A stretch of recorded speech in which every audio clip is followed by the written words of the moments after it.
Appreciate that you guys show us how to do research without tools, but what merch tools do you use personally? I can answer this in short, and then Stephen wants to expand on it, he can, but there aren't really any merch specific like research things. I guess Merch Informer is that. There's just not a ton of good ones out there, and we feel again that Stephen's system has worked better for us. So I don't know if you want to dig into that any deeper, or if that kind of answers that.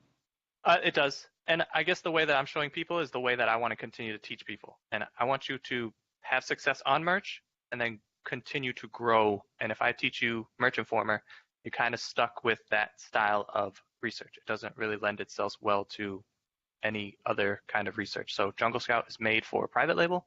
Even if you don't want to do private label, just the basic understanding of how to do research bigger than just merch is going to help you have a lot more success moving forward. So that is cool that we're kind of showing like familiarity with tools that we want to show this group how to use in future. Well, that I thought a lot about because, like I said, when we started this group, I don't know if it's a merch group for me, but if I can show people how to use merch in a way that works for me, then I can show them exactly the next steps that I took to do even more successful things. And I think the partnership too, like if you only do merch and you only send that aspect of it and you have the opportunity to work with somebody that has a major brand, and you're trying to explain to them other pieces of the business, it really limits your ability to partner up and work with them.